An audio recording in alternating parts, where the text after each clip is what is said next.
So hello buddies, welcome back to our new video. Myself Lalit Upadhyay and आज की इस video में हम करने वाले हैं हमारा सी प्रोग्रामिंग का लेक्चर नंबर 4। 3 लेक्चर जो है वो हम ऑलरेडी अपलोड कर चुके हैं एंड आपने बहुत सारा प्यार दिया उन तीनों लेक्चर्स को एंड उन वीडियोस को, और काफ़ी ज़्यादा लोगों ने जो है उन्हें देखा। तो उसके बाद हमने सोचा कि लेक्चर 4 भी जो है वो अपलोड किया जाए एंड लेक्चर 4 लेकर हम जो है आज की इस वीडियो में आए हैं। एंड गाइस, लेक्चर 4 में आज हम पढ़ेंगे ऑपरेटर्स इन सी लैंग्वेज, यानी सी प्रोग्रामिंग के अंदर जितने भी टाइप के ऑपरेटर्स हैं वो हम आज की इस वीडियो में डिस्कस करेंगे। एंड वन बाय वन जो है मैंने आपको एकदम कंप्लीट डिटेल के साथ चीज़ें समझाई हैं। हैंड रिटन नोट जो है वो मैं आपको प्रोवाइड कराऊंगा, जो कि आपको हमारे टेलीग्राम ग्रुप पर मिल जाएंगे, तो आप उसको ज्वाइन कर सकते हो। डिस्क्रिप्शन में उसका लिंक है। एंड गाइज, अगर किसी भी चीज़ से रिलेटेड आपको कोई प्रॉब्लम आती है, वीडियो में कोई चीज़ समझ नहीं आती है, तो आप जो कमेंट करके आराम से उस चीज़ को मुझसे पूछ सकते हो एंड हम जो है उसका रिप्लाई देने की पूरी कोशिश करेंगे। तो चलिए फटाफट से अपनी इस वीडियो को शुरू करेंगे, लेकिन उससे पहले अगर आप चैनल पर नए हो तो चैनल को जरूर से सब्सक्राइब करके बेल आइकन को ऑल पर सेट कर लीजिए, ताकि हम कोई भी नई वीडियो अपलोड करें उसकी नोटिफिकेशन आपको सबसे पहले मिले। एंड हम जो है 1000 सब्सक्राइबर के बहुत ज़्यादा नज़दीक हैं, तो आप जो हमें सब्सक्राइब करके जल्दी से जल्दी 1000 सब्सक्राइबर का माइलस्टोन अचीव करने में हमारी हेल्प करो एंड हमारी जो फैमिली है उससे कनेक्ट हो जाओ। तो चलिए बिना किसी देरी के अपनी इस वीडियो को शुरू करते हैं। सो गाइस, हम आ चुके हैं हमारी कंप्यूटर की स्क्रीन पे एंड आज की इस वीडियो में हम पढ़ेंगे ऑपरेटर्स इन सी, जैसा कि मैंने आपको बताया। एंड गाइस, ऑपरेटर का जैसे ही हम नाम सुनते हैं तो हमारे माइंड में सबसे पहला क्वेश्चन यही आता है कि आखिर ये ऑपरेटर्स होते क्या हैं। तो यहाँ पर इसलिए मैंने आपके लिए पहले से ही क्वेश्चन लिखा हुआ है, व्हाट इज एन ऑपरेटर, यानी ऑपरेटर आखिर है क्या।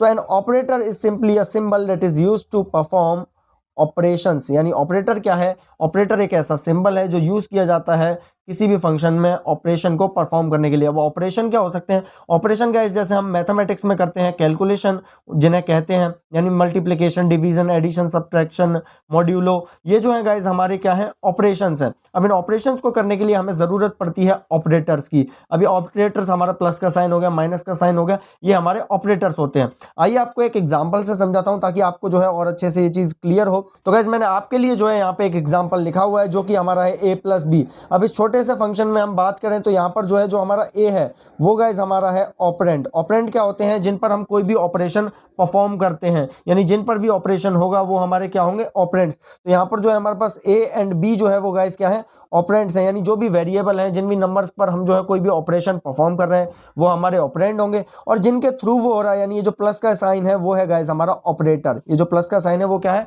ऑपरेटर है। ऑपरेटर क्यों है गाइस? क्योंकि ये जो है उन दोनों जो हमारे ऑपरेंड है उनको ऑपरेट कर रहा है, उनके बीच में कोई कैलकुलेशन करवा रहा है। तो प्लस क्या करेगा? इन दोनों नंबर को जो है यहाँ पर प्लस करवाएगा। तो ये जो है गाइस हमारा डिफरेंस होता है ऑपरेटर एंड ऑपरेंड्स में। और आई होप आप समझ गए होंगे कि अब ऑपरेटर होते क्या है। तो वही है हमारे पास प्लस, माइनस, मल्टीप्लिकेशन, सब्ट्रैक्शन, यही जो है वो हमारे ऑपरेटर हैं। अब इनको सी लैंग्वेज में कैसे यूज करना है ये देखने वाली बात है, क्योंकि ये जो है बहुत ज्यादा इंपॉर्टेंट है। अब गाइस आगे बात करें तो हमारे पास जो है ऑपरेटर्स 3 तरह के बेसिकली होते हैं सी लैंग्वेज में। सबसे पहले हमारे पास होते हैं यूनिरी ऑपरेटर, सेकंड हमारे पास बाइनरी ऑपरेटर एंड थर्ड हमारे पास जो है वो होते हैं हमारे टर्नरी ऑपरेटर। अब गाइस आज की ये जो वीडियो है इसमें हम यूनरी एंड बाइनरी दोनों टाइप के ऑपरेटर को देखेंगे। टर्नरी ऑपरेटर जो है वो मैं आपको तब बताऊंगा जब मैं आपको इफ एल्स स्टेटमेंट जो है वो करवा रहा हूँ, क्योंकि अगर मैं अभी आपको बताऊंगा तो आपको ये चीज़ समझ नहीं आएगी और वहां पर जब हम करेंगे तो आप वहां पर भी जो है भूल जाओगे और मुझे दोबारा बतानी पड़ेगी। तो इसलिए इस चीज़ को जो है हम वहीं कवर करेंगे और आपको बिल्कुल अच्छे से जो है ये चीज़ समझ में आएगी, यानी टर्नरी ऑपरेटर वाली। अब गाइस बात करें यूनरी और बाइनरी की। अब गाइस इन तीनों के नाम से ही हमें एक चीज़ पता चल जाती है, unary, binary and ternary. Unary का मतलब 1, बाइनरी का मतलब 2 एंड टर्नरी का मतलब 3। लेकिन ये है क्या 1 2 3 आखिर? अब गाइस यूनरी की बात करें तो गाइस यूनरी ऑपरेटर में हमारे पास लिखा है प्लस प्लस माइनस माइनस। अब गाइस यूनरी ऑपरेटर जो है वो हमारे क्या होते हैं? सिंगल ऑपरेंड पे लगते हैं। सिंगल ऑपरेंड कैसे? जैसे गाइस यहाँ पे जो है हमने देखा a प्लस बी ऊपर एग्जाम्पल में, तो a और b यानी इन दो, ये क्या हो रहा था? 2 ऑपरेंड्स के बीच में लग रहा था। तो ये हमारा क्या हुआ? ये बाइनरी ऑपरेटर हुआ, जो 2 ऑपरेंड के बीच में लगे या 2 ऑपरेंड के साथ लगे। लेकिन जो हमारा सिंगल ऑपरेंड पे लगेगा वो हमारा क्या होगा? Unary operator. इसके बारे में अभी मैं आपको बताऊंगा। उसके बाद गाइस टर्नरी ऑपरेटर क्या होते हैं? जो हमारे 3 ऑपरेंड्स के बीच में लगे, यानी 3 ऑपरेंड्स के बीच में एक ही जो है वो हमारा ऑपरेटर लगे, उसको हम टर्नरी ऑपरेटर कहते हैं। तो इन तीनों के नाम से आपको कंफ्यूज नहीं होना है, बहुत ज्यादा क्लैरिटी जो है इनके नाम से ही आपको मिल जाती है कि ये कैसे वर्क करते हैं। उसके बाद गाइस अब बात करेंगे हमारी यूनरी ऑपरेटर की, क्योंकि सबसे पहले यूनरी ऑपरेटर ही आते हैं। तो यूनरी ऑपरेटर जो है मैंने आपको बताया हुआ है एंड इस चीज़ से आप जो है इसको अच्छे से समझ जाओगे एंड इसका कोड भी जो है वो हम अभी देखेंगे। तो यहाँ पर जो यूनरी ऑपरेटर्स लिखा हुआ है, तो operators that are work on single operand, यानी ऐसे ऑपरेटर जो वर्क करते हैं सिंगल ऑपरेंड पे। अब ये होते क्या है ये समझते हैं। अब गाइस यहाँ पे जो है हमारे पास एक यहाँ पे इक्वेशन लिखी हुई है मैंने, सिंपल मैथमेटिक्स है, -5 + 7 -10।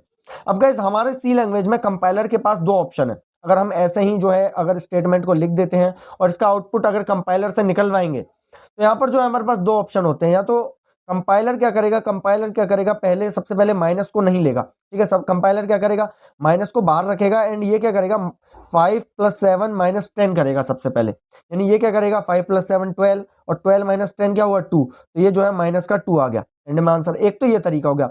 दूसरा तरीका क्या हो सकता है गाइस, सबसे पहले इसने माइनस को जो है अपने साथ लगा लिया, ठीक है। सबसे पहले माइनस को अपने साथ लगा लिया। अब ये दो तरीके हो सकते थे, मैंने आपको पहला बताया कि माइनस को अलग हटा के पहले पूरा सॉल्व कर लिया एंड देन माइनस लगा दिया। दूसरा क्या है कि हमारा जो है यहाँ पे -5 पहले ही माइनस को जो है 5 के साथ जोड़ लिया, उसके बाद सारी कैलकुलेशन की। तो 7 - 10 क्या होगा हमारे पास -3, तो -5 - 3 क्या आएगा -8। अब गाइस आंसर निकालने के हमारे पास जो है वो दो तरीके होते हैं सी लैंग्वेज में। अब कंपाइलर जो है वो कौन सा वाला चूज करेगा, अब यहाँ पे तो मैंने दो तरीके लिख दिए। अब कंपाइलर को कैसे चूज करना है कि वो आंसर -2 दे या -8 दे, तो इसलिए गाइस हम यहाँ पे यूज करते हैं यूनरी ऑपरेटर का। यूनरी ऑपरेटर मतलब गाइस जो हमने जो है यहाँ पे 5 के आगे माइनस लगाया है, ये हमारा यूनरी ऑपरेटर है। यानी ये जो है 5 नाम के एक ऑपरेंड पे लगा हुआ है। एक ऑपरेंड क्या है 5, यानी सिर्फ एक ऑपरेंड पे लगा हुआ है जो कि हमारा 5, उसके आगे माइनस है, उसके अलावा कुछ नहीं है। ये हमारा यूनरी ऑपरेटर हो गया। अब यूनरी ऑपरेटर में क्या होगा गाइस, कंपाइलर जो है वो सबसे पहले इसको जो है वर्क करवाएगा। यानी अगर हम -5 लिखते हैं तो हमारी ये जो सेकंड वाला केस है ये हमारा यहाँ पे ट्रू हो जाएगा। अब ट्रू क्यों होगा, क्योंकि गाइस यूनरी ऑपरेटर जो है उसकी प्रेसिडेंस सबसे हाई होती है। अब ये प्रेसिडेंस क्या होती है ये हम जो है नेक्स्ट लेक्चर में जानेंगे। मैं आपको प्रेसिडेंस भी जो है वो नेक्स्ट लेक्चर में बताऊंगा, उसके बाद आपकी ये चीज क्लियर हो जाएगी। एंड गाइस अभी अगर मैं आपको बताऊं तो इसको आप ऐसे समझ सकते हो कि सबसे पहले ये जो माइनस है वो जो है आपके ऑपरेंड के साथ जुड़ जाएगा, यानी कैलकुलेशन बाद में होंगी, सबसे पहले यूनरी ऑपरेटर वर्क करेगा। अब यूनरी ऑपरेटर यहाँ पे क्या है माइनस है, प्लस भी हो सकता है। प्लस हम जनरली दिखाते नहीं है, जैसे मैथमेटिक्स में आप कभी नहीं लिख सकते हो ना, लिखते नहीं हो आप कि +5, ऐसे ही हम जो है यहाँ पे भी नहीं लिखते, लेकिन आप चाहो तो लिख सकते हो। तो यही जो है हमारे यूनरी ऑपरेटर होते हैं। अगर आपने -5 + 7 -10 लिखा है तो यहाँ पे गाइस क्या होगा, सबसे पहले ये -5 बनेगा, उसके बाद पूरी कैलकुलेशन होगी। ऐसा नहीं होगा कि माइनस बाद में लगे और पहले कैलकुलेशन हो जाए, ठीक है। तो यानी सबसे पहले जो वैल्यू दी जाएगी वो किसको दी जाएगी, यूनरी ऑपरेटर को। ये जो है आपको समझना है, बस इतना ही जो है वो हमारा यूनरी ऑपरेटर होता है और इतना ही इसका जो है वो वर्क होता है। अब गाइज मैंने तो आपको ये बात बता दी कि आंसर जो है वो -8 आएगा, बट क्यों आप मेरी बात पे जो है ट्रस्ट करोगे। तो चलो एक बार इसको रन करके देखते हैं एंड आपको प्रूफ देता हूं कि कैसे ये वर्क करेगा। तो यहाँ पे जो है हम सबसे पहले VS कोड जो है वो अपना ओपन करेंगे। तो VS कोड जो है मैं ओपन कर लेता हूँ एंड गाइज VS कोड में हमने 3rd लेक्चर तक अपना कंप्लीट कर लिया था। अब जो है 4th नाम से एक फाइल बनाएंगे। तो यहाँ पे हम लिखेंगे 4th और यहाँ पे 1.c नाम से हमने एक फाइल बना ली, यानी 4th लेक्चर का जो है ये फर्स्ट प्रोग्राम है तो उसके लिए। उसके बाद जैसे ही हम जो है यहाँ पे बॉयलर प्लेट बना लेते हैं, तो मैं C लिखूंगा तो बॉयलर प्लेट बन जाएगी। अब ये बॉयलर प्लेट कैसे बनी, इसके लिए आपको जो है VS कोड को और अच्छे से सीखना पड़ेगा। आप बॉयलर टेम्पलेट जो है वो ऐसे जनरेट करवा सकते हो। इसके लिए आप जो हो मेरे को कमेंट करना है, इसके लिए एक अलग से वीडियो बना दूंगा। बहुत ज़्यादा सिंपल है, आपको बार बार यही स्ट्रक्चर जो है नहीं लिखना पड़ेगा, सीधे ही आप जो हो C लिखते ही आपका पूरा यहाँ पे जो है टेम्पलेट स्ट्रक्चर आ गया। अब गाइस सीधे हमने क्या किया था, अब हम जो है यहाँ पे इंट a लेंगे और a = मैंने वहां पे क्या लिया था -5 + 7 -10, तो इसको लिखेंगे -5 + 7 और -10, ये हमने लिखा गाइस, सेमीकोलन। एंड अब इसको जो है प्रिंट करवाते हैं। जैसे ही हम a को जो है वो प्रिंट करवाएंगे तो %d कॉमा यहाँ पे हम क्या प्रिंट करवाने हैं a, तो a को प्रिंट करवाएंगे। एंड गाइस अब जो है इसको थोड़ा अच्छा सा बना देते हैं, तो आंसर इज और ऐसे, तो इसको जो है अब प्रिंट करवाते हैं। तो यहाँ पे जो है जब मैं इस प्रोग्राम को रन करूंगा तो आप देखोगे गाइज हमारे पास जो आंसर आया है वो है गाइज -8, यानी नीचे जो है आपको -8 आंसर दिख गया होगा। अब हमारे पास इसमें दो ऑप्शन थे, या तो -2 आता है या -8 आता। अब -8 क्यों आया मैंने आपको पूरी एक्सप्लेनेशन दे दिया। आई होप आप सब कुछ जो है वो इसमें समझ गए होंगे। सो गाइस चलिए अब बात कर लेते हैं हमारे सेकंड टाइप ऑफ ऑपरेटर्स की। एंड गाइस वो जो है हमारे पास हैं बाइनरी ऑपरेटर। अब गाइस बाइनरी ऑपरेटर जो है वो वाइडली यूज होते हैं हमारे सी लैंग्वेज में, क्योंकि काफ़ी सारे फंक्शन जो है, काफ़ी सारे ऑपरेशन जो है ये परफॉर्म करते हैं। तो इसलिए मैंने जो है इनको एक अच्छे तरीके से नीचे लिखा हुआ है। तो सबसे पहले नीचे पढ़ते हैं। तो यहाँ पे जो है हमारे पास C language provides a wide range of operators. अब सी लैंग्वेज में हमारे पास बहुत सारे ऑपरेटर्स होते हैं। That can be classified into 6 types based on their functionality, यानी 6 टाइप के ये बेसिकली होते हैं इनकी फंक्शनैलिटी के हिसाब से, यानी हर किसी का अलग अलग फंक्शन होता है। अब मैंने यहाँ पे 5 लिखे हुए हैं, 6 कौन सा है वो मैं आपको बताऊंगा वीडियो के एंड में। तो यहाँ पे जो है हमारे पास 5 ऑपरेटर मैंने अभी लिखे हुए हैं। सबसे पहला है हमारा अर्थमेटिक ऑपरेटर, सेकेंड है हमारा रिलेशनल, थर्ड हमारा लॉजिकल, फोर्थ हमारा बिटवाइज एंड फिफ्थ हमारा असाइनमेंट ऑपरेटर। अब गाइस ये जो हमारे पास 5 तरह के ऑपरेटर्स हैं एंड इनको बारी बारी से समझेंगे एंड इनको कोड करेंगे तो आपको जो है काफी ज्यादा चीजें अच्छे से समझ में आ जाएंगी। अब यहाँ पर जो है सबसे पहले हमारे पास आते हैं अरिथमेटिक ऑपरेटर, जो कि सबसे ज्यादा जो है वो बेसिक होते हैं, यानी बहुत ज्यादा सिंपल आप इनको कह सकते हो। तो चलिए रीड करते हैं हमारे अरिथमेटिक ऑपरेटर्स को। तो यहाँ पे जो है फर्स्ट में हमारे पास है arithmetic operators in C. So the arithmetic operators are used to perform arithmetic mathematical operations on operands, यानी ऑपरेंड्स पे क्या है ये मैथमेटिकल ऑपरेशंस को परफॉर्म करते हैं।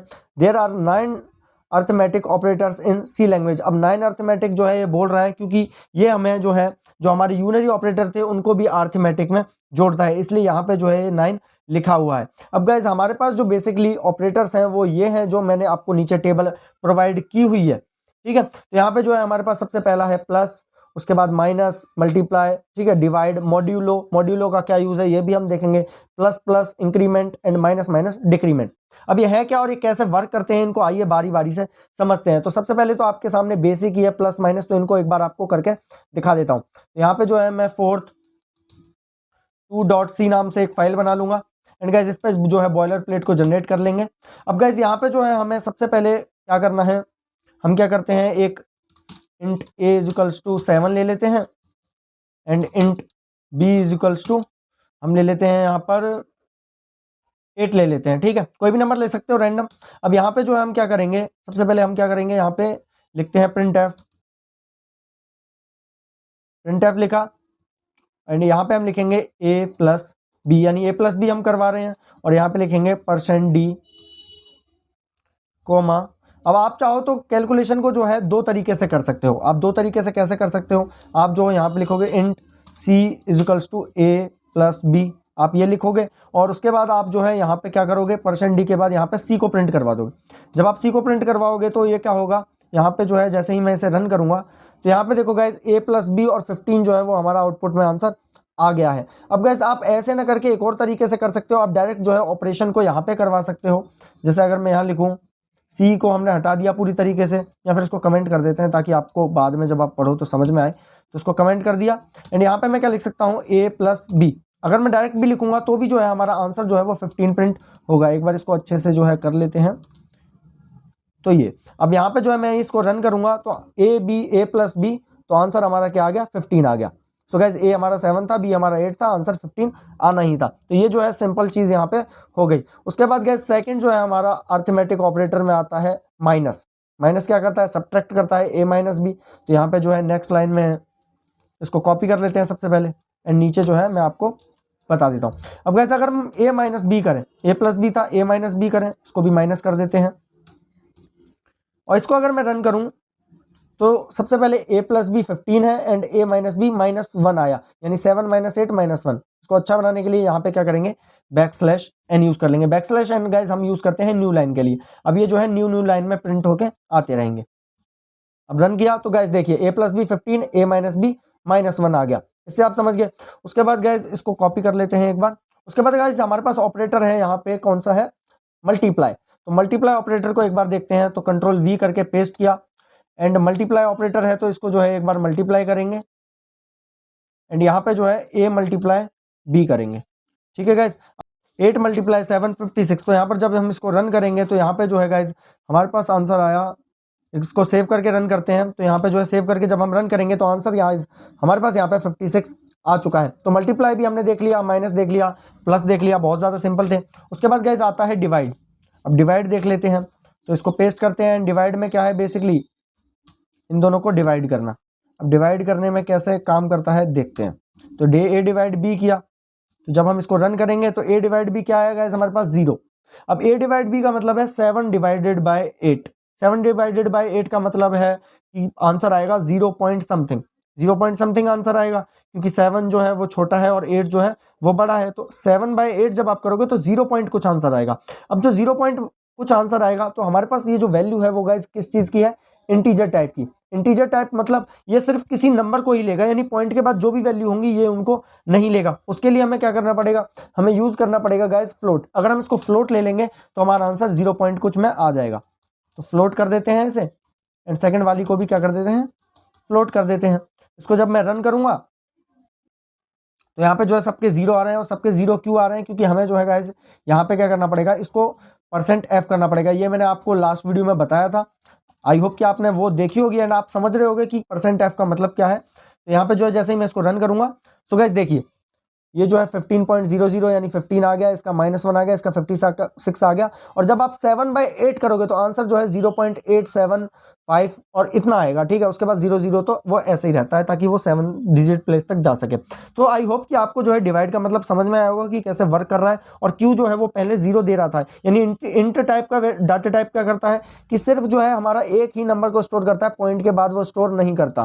तो इसके लिए हमें फ्लोट यूज करना पड़ा, और फ्लोट के लिए हमें जो है % की जगह यूज करना पड़ा यहाँ पे %f, ठीक है। तो बस इतना ही था, आई होप आप समझे होंगे। तो इसको जो है सेम कर देते हैं। आई होप कि आपको जो है चीजें समझ आई होंगी, क्योंकि इंट में जो है वो ठीक रहता है। उसके बाद गैस नेक्स्ट है हमारे पास मॉड्यूलो। अब मॉड्यूलो क्या करता है वो देखते हैं। तो यहाँ पे जो है 5th नंबर पे हमारे पास मॉड्यूलो है। एक सेकंड इसको ठीक करते हैं। तो 5th नंबर पे यहाँ पे जो हमारे पास मॉड्यूलो है। अब ये मॉड्यूलो क्या करता है, return the remainder after dividing होगा guys, dividing the left operand with the right operand. यानी लेफ्ट को जब हम राइट से डिवाइड करेंगे, यानी हमारे पास अगर 7/8 करेंगे तो जो रिमाइंडर यानी जो शेष बचेगा, रिमाइंडर जो बचेगा, आई होप आप सबको डिवाइड पता होगा, तो जो रिमाइंडर बचेगा वो जो है गाइस हमारा मॉड्यूलो देता है। यानी अगर आप एक बार आपको करके दिखाते हैं, तो यहाँ पे जो है Ctrl+V करेंगे एंड A मॉड्यूलो B करेंगे, तो मॉड्यूलो का मतलब जो है गाइस हमारे पास % का साइन होगा यहाँ पे। तो इसको जो है किया हमने, एंड यहाँ पे जो है सेम साइन लगा देते हैं ताकि आपको समझ में भी आसानी हो समझने में। सो गाइज इसको एक बार रन करते हैं, देखते हैं क्या कहता है। सो गाइज ये जो है मॉड्यूलो को क्यों नहीं ले रहा है, क्योंकि गाइज मॉड्यूलो जो है वो हमारा स्पेसिफायर के सामने भी यूज होता है, तो ये इसको समझ रहा है %b। तो आप जो है सिंबल को इस तरह से नहीं लिख सकते हो। इसके लिए जो है गाइज दूसरी चीज करनी पड़ेगी, और वो क्या करनी है वो मैं आपको बाद में बता दूंगा।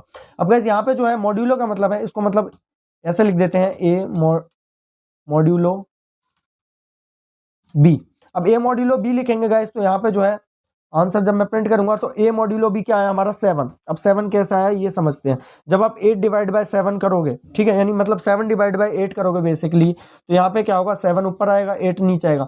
जब आप डिवाइड करोगे तो 8 जीरो सा क्या लिखोगे, 0, क्योंकि 8 जो है वो बड़ा है, ठीक है। 8 जीरो सा 0 लिखोगे तो नीचे क्या लिखोगे, 7। तो जो आपका रिमाइंडर बचेगा गाइज वो 7 ही बचेगा। आप करके देख सकते हो। एक दूसरा एग्जाम्पल अगर मैं आपको दूं इसके जरिए ताकि आपको समझ में आए, तो अगर हम यहाँ पे लिखें 7, ठीक है, 7 को अगर हम डिवाइड करें 3 से, ठीक है, तो हमारे पास आंसर क्या आना चाहिए। अगर हम 7 को 3 से डिवाइड करेंगे तो 3 2 6, यानी A/B, तो हमारे पास 2 आया। यहाँ पे देख सकते हो आप, A/B क्या है 2। लेकिन जो मॉड्यूलो है यानी जो हमारा रिमाइंडर है वो क्या है 1। यानी जब आप 3 2 6 करोगे तो 7 में से 6 गया 1, तो जो 1 बचेगा वो जो है हमारा यहाँ पे मॉड्यूलो से हमें मिल रहा है। आई होप कि ये चीज़ आपको क्लियर हो गई होगी। मैंने बहुत जो है आराम से और अच्छे से ये चीज़ आपको बताई है। उसके बाद गाइस हमारे पास आते हैं जो बहुत ही ज़्यादा इंपॉर्टेंट ऑपरेटर हैं हमारे अरिथमेटिक, और काफ़ी ज़्यादा यूज़ किए जाते हैं, बहुत ज़्यादा इंपॉर्टेंट है। जब हम लूप्स पढ़ेंगे तब भी ये काम आएंगे, जब भी आप प्रोग्रामिंग करोगे सी के अंदर तब भी जो है बहुत ज़्यादा यूज़ होंगे। वो है गाइस हमारे इंक्रीमेंट एंड डिक्रीमेंट ऑपरेटर। अब इसके लिए जो है गाइस हमें न्यू फाइल बनानी पड़ेगी ताकि आपको समझ में आए, या फिर इसी में कर देते हैं, इसको जो है कमेंट कर देते हैं। तो इसको जो है कमेंट कर देंगे एक बार, होम करके इसको जो है हमने कमेंट कर दिया।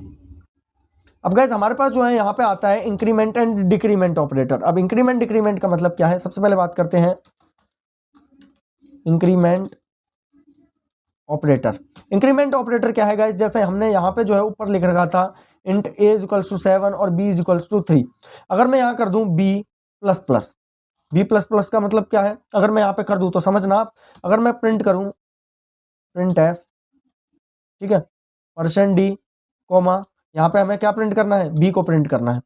तो b को अगर मैं प्रिंट करूंगा, सेव करते हैं, b की वैल्यू हमारे ऊपर क्या दी थी हमने 3, ठीक है। अब जब यहाँ पे प्रिंट करेंगे तो क्या होना चाहिए, b++ का मतलब क्या है गाइज, इसको मैं इसके सामने लिख देता हूँ। b++ का सीधा मतलब है गाइज b+1, यानी इसमें जो है 1 को ऐड कर दो, यानी जो भी b है उसमें b को क्या करना है आपको ऐड करना है। तो जैसे ही मैं इसको रन करूंगा सेव करके, यहाँ पे जो है गाइस हमारे पास 4 आंसर में आ चुका है, क्योंकि बी ऊपर 3 था और बी में बी प्लस प्लस का मतलब बी प्लस 1 यानी 4 जो है वो इसने ऐड कर दिया।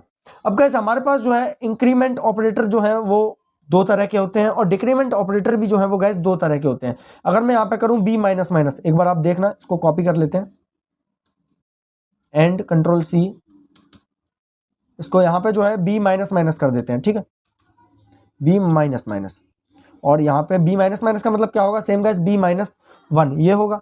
इसको सेव करेंगे एंड रन करूंगा तो यहाँ पे क्या आएगा 43 आंसर आया। 43 क्यों आया आपको समझाता हूँ। तो सबसे पहले हमारे पास बी की वैल्यू क्या थी गाइस, 3 थी, बी की वैल्यू 3 थी। अब यहाँ पे जैसे ही हमने बी प्लस प्लस किया इस वाली लाइन में 14 में, तो क्या हुआ बी प्लस 1 हो गया, यानी 3 + 1 4, यानी बी यहाँ पे जब प्रिंट हुआ 15th लाइन में तो क्या प्रिंट होगा, 4 प्रिंट होगा। इसको अगर बैकस्लैश n करके आपको दिखाऊं तो बैकस्लैश n कर देता हूं ताकि आपको और अच्छे से समझ में आए।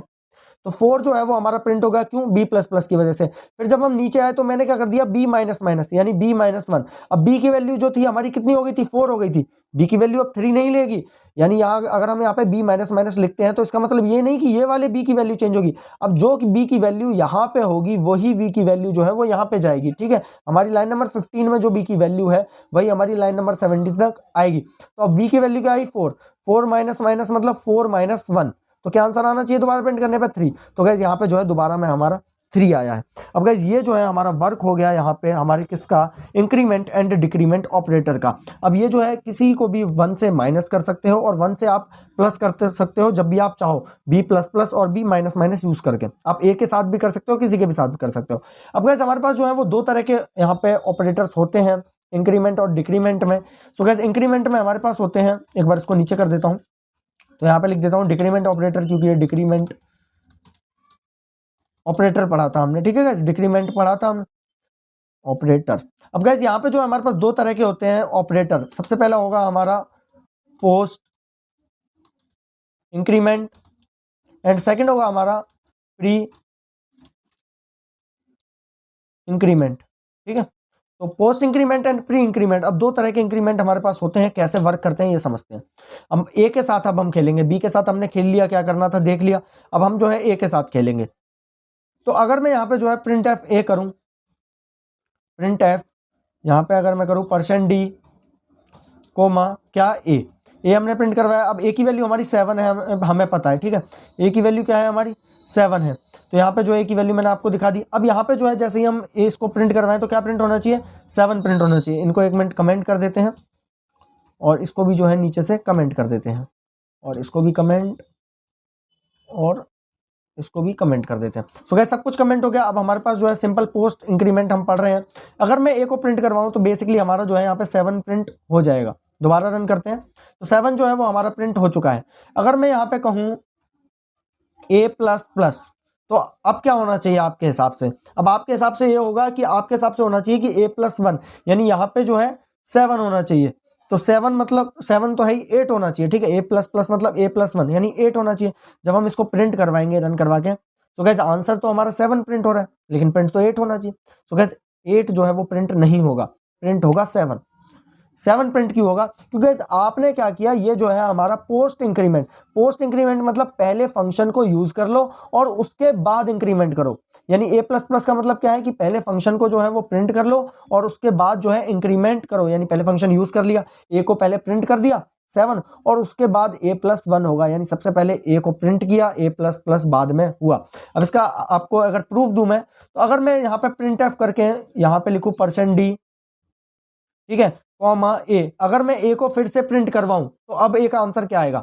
तो ए को जो हमने पहले प्रिंट करवाया 7 आया, फिर हमने a++ यूज किया यानी a++ का मतलब a+1 यानी यहाँ पे क्या हुआ 7 + 1 8। यानी अब ये जो लाइन नंबर 18 है इसमें आंसर क्या आना चाहिए, 8 आना चाहिए। यानी आंसर यहाँ पे क्या आना चाहिए, आंसर इज 18 नहीं सॉरी 8 आना चाहिए। अब 8 आता है कि नहीं वो देखते हैं। सो गाइस यहाँ पे जैसे ही मैं इसे रन करूंगा, सो गाइस 7 और 8 आंसर आ चुका है। 78 आया है, मतलब 7 पहले वाले का और 8 दूसरे वाले का। अगर बैकस्लैश n दे दूं न्यू लाइन के लिए, सो गाइस 7 और 8 यहाँ पे आ चुका है। यही है गाइस हमारा पोस्ट इंक्रीमेंट मतलब पहले यूज कर लो फिर इंक्रीमेंट करो। यानी यहाँ पे पहले ए को यूज कर लिया, ए को प्रिंट कर लिया एज इट इज, उसके बाद ++ कर दिया, तो जब हम दोबारा ए को यूज करेंगे तो उसकी वैल्यू बढ़ गई होगी 1 से। ये जो है गाइस हमारा पोस्ट इंक्रीमेंट होता है। अब प्री इंक्रीमेंट की बात कर लेते हैं, तो इसको जो है सेम कॉपी कर लेते हैं ताकि आपको अच्छे से समझ में आए प्री इंक्रीमेंट क्या होता है। इसको सेव किया एंड कमेंट कर दिया। अब यहाँ पे जो है जैसे हम कंट्रोल वी की से पेस्ट कर दिया हमने, इसको एक और कमेंट कर देता हूँ। अब गाइस प्री इंक्रीमेंट क्या होता है, पहले प्लस प्लस आएगा एंड देन ए आएगा, मतलब कि पहले प्लस करो उसके बाद ए को यूज करो। यानी सबसे पहले 7 था हमारा, तो 7 + 1 8 हो जाएगा, फिर उसके बाद 8 जो है वो प्रिंट होगा। अगर मैं इसको सिंपली रन करूं तो यहाँ पे जो है 8 आंसर आना चाहिए। सो गाइस 8 जो है वो हमारा यहाँ पे आंसर में आ चुका है। आई होप कि आपको ये चीज जो है वो अच्छे से समझी होगी एंड आपको कोई भी डाउट नहीं रहा होगा कि ये 8 कैसे हुआ। प्लस प्लस ए का मतलब पहले प्लस करो, यानी 7 + 1 8 कर दो, उसके बाद 8 प्रिंट कर दो। और ए प्लस प्लस का मतलब क्या कि पहले 7 प्रिंट करो उसके बाद प्लस करो। पोस्ट और प्री में यही जो है गाइस डिफरेंस है और काफी ज्यादा यूज किया जाता है। आपको कंफ्यूज नहीं होना है दोनों में, और दोनों को जो है वो अच्छे से याद करना है। सेम ही चीज जो है वो हमारे डिक्रीमेंट ऑपरेटर के साथ भी हो सकती है। डिक्रीमेंट में भी हमारे पास दो तरह के होते हैं, पोस्ट डिक्रीमेंट और प्री डिक्रीमेंट। पोस्ट डिक्रीमेंट भी सेम वर्क करेगा, पहले प्रिंट कर दो और फिर 1 से माइनस कर दो। और प्री डिक्रीमेंट जो होगा वो भी सेम वर्क करेगा कि पहले माइनस कर दो उसके बाद प्रिंट कर दो। अब गाइस अगर मैं यहाँ पे जो है दूसरी लाइन को भी प्रिंट करवाऊं, यहाँ पे जो हमारा प्री इंक्रीमेंट था अगर इसको भी प्रिंट करवाऊं तो हमारा आंसर क्या आना चाहिए, हमारा आंसर जो है गाइस वो दोनों में क्या आएगा, 8 आएगा। यानी पहले जो है यहाँ पे प्लस प्लस ए, मतलब कि पहले जो है प्लस कर दो यानी 7 + 1 कर दो और उसके बाद ए को प्रिंट कर दो। और ए को यहाँ पे प्रिंट करना ही है तो 8 यहाँ पे ए हुआ तो यहाँ पे भी ए जो है वो 8 हो जाएगा। तो अगर मैं इनको रन करूं तो आंसर जो है वो 8 आएगा। अब गाइस डिफरेंस आप समझे होगे कि पोस्ट इंक्रीमेंट में क्या हो रहा था, 7 और 8 आ रहा था आंसर। यहाँ पे हमने देखा इसका आंसर क्या था, आंसर इज 7 आ रहा था और इसका आंसर क्या आ रहा था, 8। लेकिन अगर हम यहाँ देखें इसी चीज को तो यहाँ पे क्या आ रहा है, आंसर इज 8, है ना। और इसके बाद यहाँ पे भी जो है नीचे वाली लाइन में भी सेम आंसर जो है वो आ रहा है, क्या आ रहा है, आंसर इज 8। ये जो है गाइस हमारा डिफरेंस है और मैंने आपको बहुत अच्छे से तरीके से ये डिफरेंस जो है वो समझा है। सेम जो है वो डिक्रीमेंट ऑपरेटर के साथ भी होगा, मैंने आपको बता दिया। अब गाइस चलते हैं हमारे नेक्स्ट टाइप ऑफ ऑपरेटर के पास जो कि है हमारे रिलेशनल ऑपरेटर। अब हमारे अरिथमेटिक ऑपरेटर जो है वो खत्म हो चुके हैं। एंड नोट्स को एक बार ठीक कर लेता हूं मैं। तो यहाँ पे जो है हमारे पास रिलेशनल ऑपरेटर हम पढ़ेंगे अब। तो the relational operator in C are used for comparison of two operands, यानी दो ऑपरेंड के कंपैरिजन के लिए यूज किए जाते हैं। पहले वाले में तो हम ऑपरेशन कर रहे थे जो अरिथमेटिक थे, अब दूसरे टाइप है इसमें हम क्या करेंगे, कंपैरिजन, यानी कौन किससे छोटा है, कौन किसके बराबर है, या कोई किसके बराबर है या फिर नहीं है। सिंपल ये जो है वो अब हम रिलेशनल ऑपरेटर में करेंगे। नाम से ही पता चलता है कि दोनों के बीच के रिलेशन को चेक करेगा, कौन बड़ा है कौन छोटा है। All these operators are binary, यानी ये जो सारे ऑपरेटर्स होते हैं वो क्या होते हैं हमारे पास, बाइनरी। ठीक है, इसको हाईलाइट कर देते हैं। उसके बाद ऑपरेटर्स दैट रिटर्न ट्रू और false values as the result of comparison, यानी ये जो है ट्रू और फॉल्स वैल्यू को रिटर्न करते हैं जैसे जैसे इनमें कंपैरिजन होता है। तो 6 टाइप के हमारे पास रिलेशनल ऑपरेटर जो हैं वो होते हैं। 6 के 6 जो है वो हम समझते हैं। आइए, तो पहला क्या है, less than, greater than, less than equal to, greater than equal to, equal to, ठीक है। उसके बाद नॉट इक्वल टू। तो देखते हैं क्या करता है। अब यहाँ पे जो है मैंने 4-3 नाम से एक फाइल बना लेते हैं अच्छे से ताकि आपको समझ में आए। 4-3.c नाम से फाइल बना ली, इसकी बॉयलर प्लेट को जनरेट कर लिया। अब समझते हैं।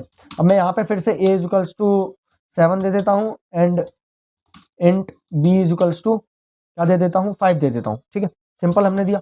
जैसे ही अब हम क्या करेंगे, यहाँ पे अपने जो हमारे रिलेशनल ऑपरेटर है उनको यूज करेंगे। तो सबसे पहला है less then. Less then simple है, अगर मैं यहाँ करूँ प्रिंट एफ %d, ठीक है, comma a less than b।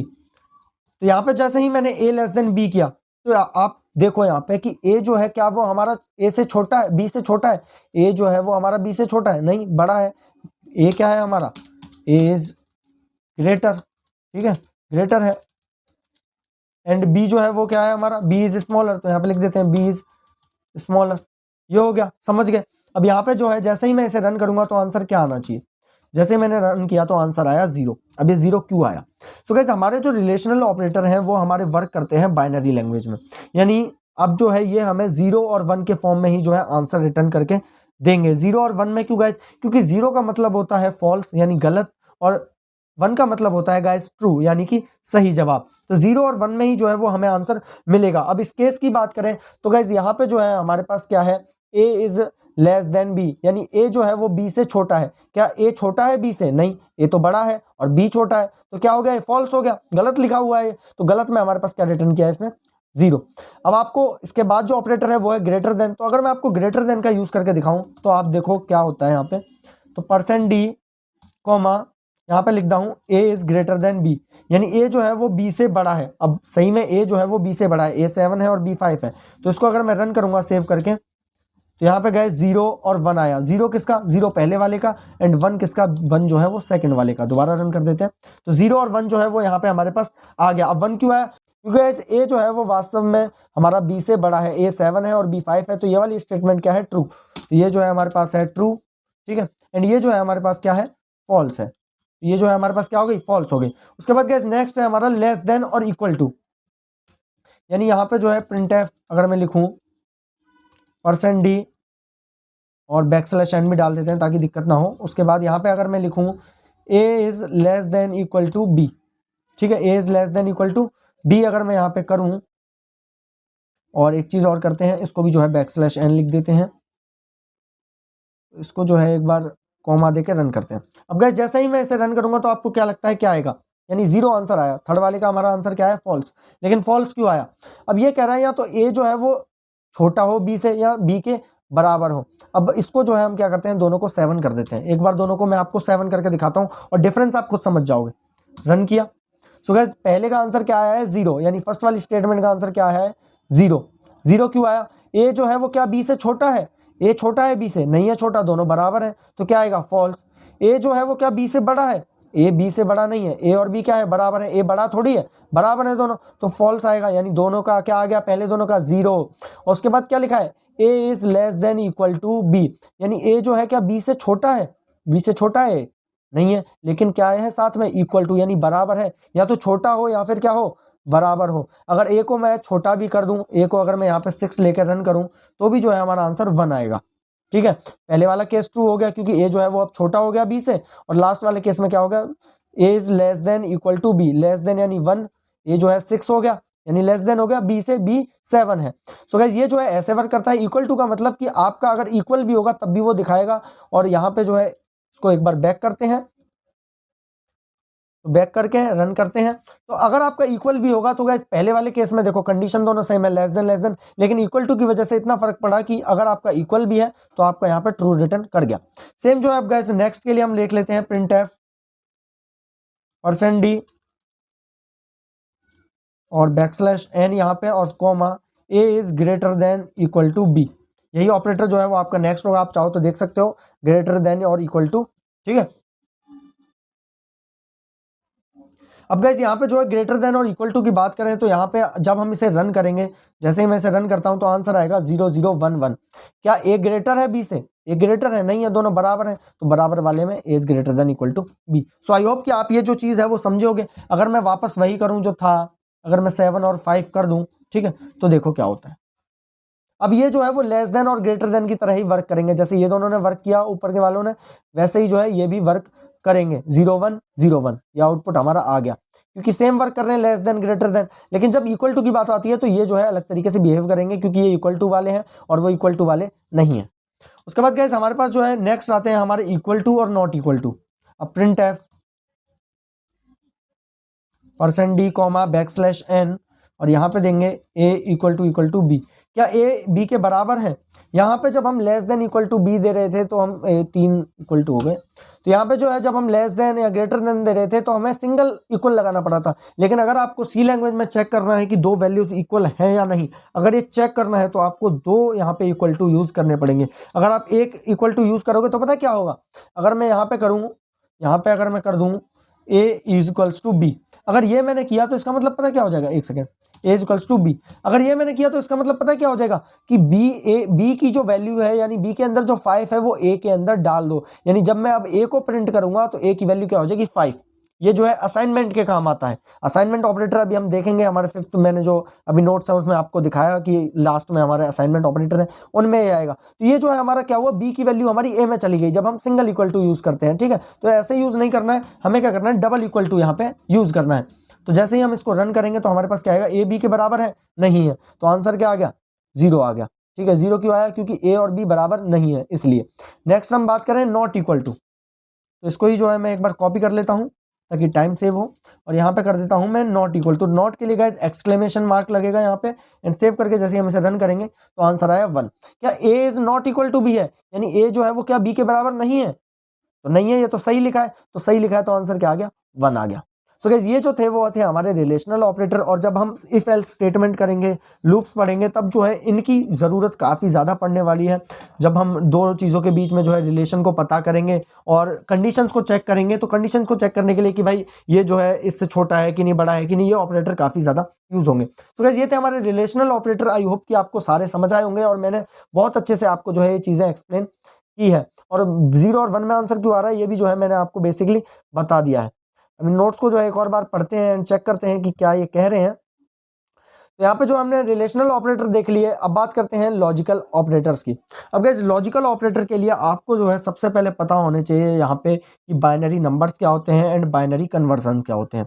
तो इसके लिए गाइस मैं आपको जो है एक ही चीज़ कहूँगा कि आपको जो है सबसे पहले हमारे चैनल पे एक वीडियो पड़ी होगी कन्वर्जन की, इस वीडियो के बाद उसे ज़रूर देखना अगर आपको चीज़ें और अच्छे से और डीपली जो है वो समझनी है, क्योंकि मैं तो आपको बता ही रहा हूँ, लेकिन अगर आप उस वीडियो को देखोगे जो कि कन्वर्जन के ऊपर है तो आपको चीज़ें समझ में आएंगी। यानी अगर हमारा कोई डेसिमल नंबर है उसको हम कैसे कन्वर्ट करते हैं बाइनरी में, हेक्साडेसिमल में, ऑक्टल में, तो आप सिर्फ बाइनरी वाला भी देखोगे तो चल जाएगा, सब कुछ देखने की जरूरत नहीं है हेक्साडेसिमल वगैरह, आप सिर्फ बाइनरी भी देखोगे तो आपको जो है चीज़ें समझ आएंगी।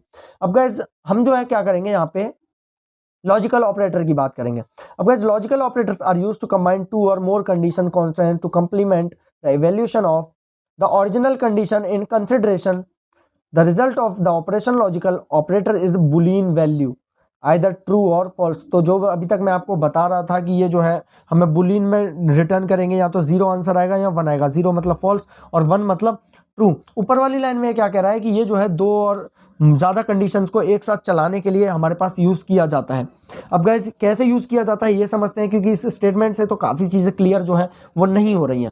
तो यहाँ पे जो है सबसे पहले हमारे पास जो है यहाँ पे क्या है, एंड, डबल एंड जो है लिखे हुए हैं, इसको हम कहेंगे लॉजिकल एंड। और लॉजिकल एंड हमें क्या करता है, return true if both the operands are true. और इसको यूज़ कैसे करते हैं, a double and b, double and इसको नहीं बोलते हैं, ए एंड बी ही इसको यूज़ बोलते हैं, मतलब हम प्रोनाउंस ऐसे ही करते हैं। तो यहाँ पे जो है एंड ऑपरेटर से कहेंगे लॉजिकल एंड। अब ये करता क्या है, मान लीजिए कि आपके क्वेश्चन पेपर है, ठीक है, आपके पास कोई भी एग्जाम आप दे रहे हो, आपको उसमें लिखा आ गया कि आपको करना है, ठीक है, आपको क्या करना है, question a and question b. अगर आपको ऐसे लिखा है, क्वेश्चन ए लिखाया, ठीक है, ए, उसके बाद एंड लिखा है और बी, तो उसमें क्या है कि आपको जो है दोनों क्वेश्चन को करना पड़ेगा। उसका मतलब क्या है कि आपको जो है वो दोनों क्वेश्चन करने हैं। यानी इसका मतलब सी लैंग्वेज में क्या हुआ कि दोनों कंडीशन जो है वो चलनी चाहिए, ठीक है, दोनों ही चीजें जो है वो चलनी चाहिए, इसका मतलब ये हुआ। उसके बाद गाइस और यहाँ पे जो हमारे पास सेकंड है लॉजिकल और। अब आपने अपने क्वेश्चन पेपर में जो भी आप एग्जाम देते हो देखा होगा, जब हम और लिखते हैं तो और का मतलब क्या होता है, जैसे ए क्वेश्चन आया, उसके बाद और लिखा, उसके बाद बी क्वेश्चन लिखा हुआ है, तो यानी इन दोनों में से कोई एक क्वेश्चन जो है वो आपको करना है। तो यानी कि return true if both the operands are true, यानी ट्रू रिटर्न करता है अगर हमारे दोनों ऑपरेंड क्या हो, ट्रू हो, यानी दोनों ही काम जो है वो हमें करने हो, यानी फिर जितने भी लिखे हैं वो हमें करने हो। लेकिन रिटर्न ट्रू इफ बोथ और any of them operand are true, ये ट्रू कब रिटर्न करता है, या तो आप चाहे तो आप एक कर लो, ठीक है, चाहे तो आप दोनों कर लो, यानी एक तो स्टेटमेंट सही होनी चाहिए, अगर एक भी सही होगी तो चल जाएगा, ए और बी वाला, ठीक है। और वाला लॉजिकल और क्या है, अगर एक भी स्टेटमेंट ठीक हुई तो चल जाएगा आपका। लेकिन हमारा एंड वाले में क्या है कि सारी ही स्टेटमेंट जो है वो ट्रू होनी चाहिए, यानी सारे ही क्वेश्चंस आपको एंड वाले में करने पड़ेंगे। अगर पेपर में आ गया a and b and c and d ऐसे सारे करो तो आपको सारे करने हैं, लेकिन अगर लिखा गया ए और बी और सी और डी तो आपको कोई एक भी अगर आप करोगे पेपर में तो आपका काम जो है वो चल जाएगा। तो यही जो है गाइज हमारे लॉजिकल ऑपरेटर होते हैं। अब इनके कोड जो है गाइज, जब हम, मैंने आपको बताया कि ये जो है काफ़ी ज़्यादा यूज़ होते हैं हमारे स्टेटमेंट्स के प्रोग्राम में, जब हम इफ एल्स स्टेटमेंट करेंगे तब ये काफ़ी ज़्यादा यूज़ होंगे, एंड तब जो है मैं आपको इनको प्रोग्राम करके भी दिखाऊंगा। अगर मैं अभी आपको बेसिकली करके भी दिखाऊंगा तो मैं आपको एक बार दिखा देता हूं यहाँ पे। तो इसी में ही जो है हम इसको एक बार रन कर लेते हैं ताकि आपको समझ में आए चीज़ें। तो इसके लिए हम जो है यहाँ पे क्या करेंगे, ऑपरेटर लिख देते हैं, लॉजिकल ऑपरेटर। एंड यहाँ पे अगर मैं क्या करूँ, int c is equals to 5, int d is equals to 7, ठीक है, ये लिख दिया। अब मैं अगर यहाँ पे करूँ प्रिंट एफ %d, और मैं यहाँ पे लिख दूँ सी एंड डी, ये मैंने लिख दिया। अब जब मैं इसको रन करूंगा गाइस तो हमारे पास जो है जाहिर सी बात है कि आंसर जो है वो 1 आएगा। अब यहाँ तक तो जो है 1 ये ऊपर वाले आ रहे हैं, यहाँ पे जो ये 1 आया है लास्ट में, एक बार इसको स्पेस दे देते हैं, एक सेकेंड मैं आपको बताता हूँ। Print f backslash n use कर लेते हैं ना, ताकि आपको अच्छे से समझ में आए। तो यहाँ पे जो है जो अलग से 1 आएगा, तो गाइस यहाँ पे 1 आया, यानी अभी जो है ये ट्रू है, यानी अभी हमारी एक स्टेटमेंट मतलब जो सारी स्टेटमेंट है वो ट्रू हो रही है, बट यहाँ पे तो हमने कोई स्टेटमेंट लिखी ही नहीं है। तो इसलिए गाइस जब हम जो है इफ एल्स करेंगे तब आपको ये चीज़ें समझ में आएंगी। अगर मैं ए और बी, सी और डी भी यहाँ पे कर दूंगा ना, तब भी आंसर 1 ही आएगा। तो ये जो है कोई सेंस नहीं बनाते हैं यहाँ पे, बट वहाँ पे जो है ये काफ़ी ज़्यादा सेंस बनाएंगे आपके लिए। अब गाइस हमारे पास एंड में आता है लॉजिकल नॉट। तो जैसे हमने नॉट इक्वल टू ऊपर पढ़ा था, वैसे ही हमारा लॉजिकल नॉट है, returns true if the operand is false, यानी अगर ऑपरेंड फॉल्स है तो हमें क्या रिटर्न करेगा, ट्रू रिटर्न करेगा। तो अगर मैं आपको जो है प्रोग्राम में जाके दिखाऊं तो यहाँ पे जो आप देखोगे इस चीज को कि यहाँ पे जो है हमारा लाइन नंबर जो 13 है वो कैसे वर्क कर रही है। A is not equal to B, A की वैल्यू 7 है, बी की वैल्यू 5 है, तो ए जो है यानी हमारा 7 जो है 5 के बराबर नहीं है, ये स्टेटमेंट ये बोल रही है। तो स्टेटमेंट क्या बोल रही है, सही बोल रही है, तो आंसर 1 रिटर्न किया है इसने यहाँ पे, इसलिए ठीक है। ये जो है इसका वर्क है। जब हम कंडीशंस को पढ़ेंगे तो आपको और अच्छे से इन चीजों को मैं पक्का क्लियर करूंगा, इस चीज की गारंटी मैं लेता हूं। उसके बाद गाइस नेक्स्ट आते हैं हमारे पास असाइनमेंट ऑपरेटर। अब असाइनमेंट ऑपरेटर जो है वो भी इंपॉर्टेंट है, एंड ये जो है हमारे काफी ज्यादा यूज होते हैं अर्थमेटिक के बाद। बिकॉज यहाँ पे हमारे पास असाइनमेंट ऑपरेटर्स इन सी। तो असाइनमेंट ऑपरेटर की बात करें तो assignment operators are use to assign value to a variable, यानी एक वेरिएबल को वैल्यू असाइन करने के लिए यूज किए जाते हैं। The left side of operand of the assignment operator is a variable, यानी लेफ्ट साइड क्या होती है, जो हमारे असाइनमेंट ऑपरेटर की लेफ्ट साइड होगी वो हमारा वेरिएबल होगा, एंड जो हमारी राइट साइड होगी उसमें हमारा क्या होगा, right side operand of the assignment operator is a value, यानी जो राइट साइड में होगी वो एक वैल्यू होगी, एंड लेफ्ट साइड में जो होगा वो क्या होगा, हमारा एक वेरिएबल होगा। इतना समझना, यानी लेफ्ट साइड में वेरिएबल और राइट साइड में क्या होगी, value. The value on the right side must be of the same type as the variable on the left side, otherwise the compiler will raise an error. यानी ये जो है हमको क्या समझाने की कोशिश कर रहा है कि मान लीजिए कि आप जो हो राइट साइड में इंट टाइप का डाटा जो है वो सॉल्व कर रहे हो, और लेफ्ट साइड में आप जो हो उसको फ्लोट टाइप में या किसी और टाइप में स्टोर करने की कोशिश करते हो, तो वो जो है हमें एरर देगा। यानी अगर आप इंट टाइप के डाटा को सॉल्व कर रहे हो तो आपको जो है इंट टाइप की ही मेमोरी में उसको स्टोर करना पड़ेगा। अभी मैं आपको दिखाऊंगा कि एग्जाम्पल कैसे होगा ये, बट आपको जो है अभी चीज़ें समझनी है जैसे जैसे मैं कह रहा हूँ। उसके बाद the assignment operator can be combined with some other operators in C to provide multiple operations using single operator. These operators are called compound operators. तो assignment operator क्या होते हैं, दूसरे operators के साथ combine हो जाते हैं। जैसे अभी अर्थमेटिक हमने पढ़े, तो अर्थमेटिक के साथ भी जो है वो हमारा असाइनमेंट ऑपरेटर जो कंबाइन हो जाएगा, और कंपाउंड यानी नया ऑपरेटर जो है वो एक बना देगा। तो यहाँ पे जो है 11 हमारे पास कुछ ऑपरेटर लिखे हुए हैं ये असाइनमेंट के, इनको देखेंगे कि ये क्या कह रहे हैं, और इनमें से कुछ को जो है मैं आपको नहीं बताऊंगा अभी। अब वो कौन कौन से बताऊंगा और कौन कौन से नहीं, देखते हैं। तो सबसे पहले हमारे पास है सिंपल असाइनमेंट। सिंपल असाइनमेंट क्या होती है, एक न्यू फाइल क्रिएट करते हैं यहाँ पे 4.4, ठीक है, 4.4 नहीं 4.c। तो यहाँ पे जो है हमने यहाँ पे 4 नाम से फाइल क्रिएट कर ली। अब मैं यहाँ पे जो है सी की अगर बॉयलर प्लेट बनाऊँ तो वो भी हमने बना ली। अब गाइस इसमें हमें क्या करना है, हमारे पास सबसे पहला है हमारा असाइनमेंट ऑपरेटर। तो यहाँ पे int a is equals to 7, same value ले लेते हैं। Int b is equals to ले लेते हैं 12, ठीक है, सिंपल ले लेते हैं। उसके बाद अब हम क्या करूँ, int c is equals to मैं क्या करूँ, ए plus B.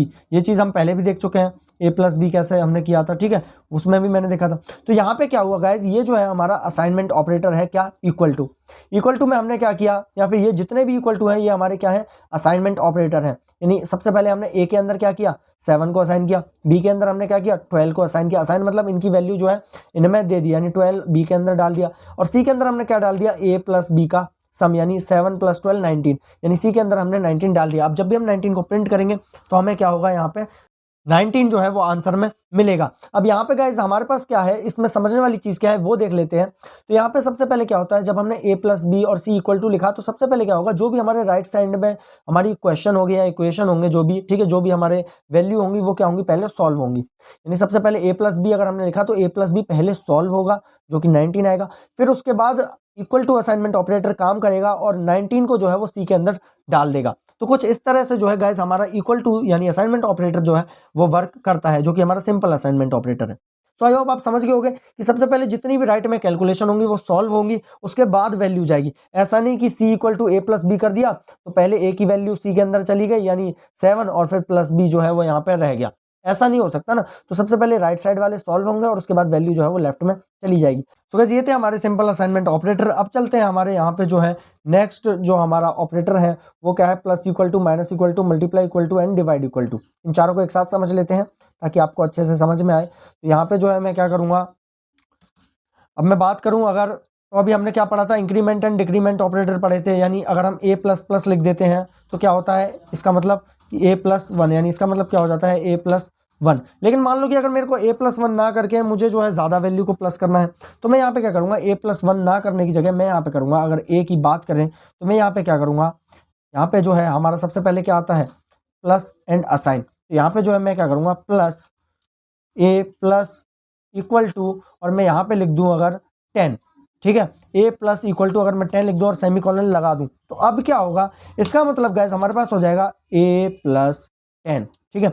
A plus equal to का मतलब हो गया कि ए में जो है वो 10 प्लस कर दो, अभी अपने आप कर देगा। अगर मैं प्रिंट करके आपको दिखाऊं, इसका आंसर %d हो गया, उसके बाद कोमा, अगर मैं यहाँ पे ए की वैल्यू प्रिंट करूं तो आंसर क्या आना चाहिए, 17 आना चाहिए। 7 पहले और हमने 10 ऐड कर दिया, तो ए की वैल्यू जो है गाइस हमारे पास क्या आ गई, 17 आ गई।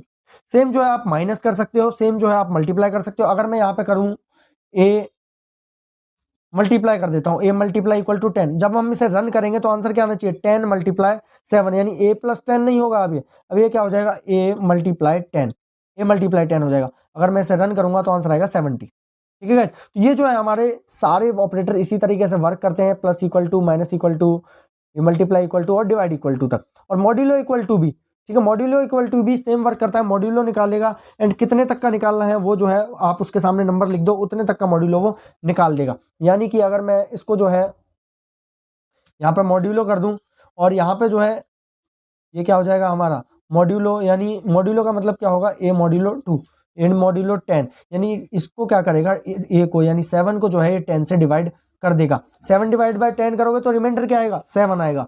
तो अगर हम इसे रन करें तो आंसर जो है वो 7 आ गया, तो आउटपुट में हमें 7 ही मिला। सो गाइस इस तरह से जो है वो हमारे असाइनमेंट ऑपरेटर वर्क करते हैं। आई होप कि आपको ये सारे ऑपरेटर्स जो हैं वो अच्छे से समझ आ गए होंगे।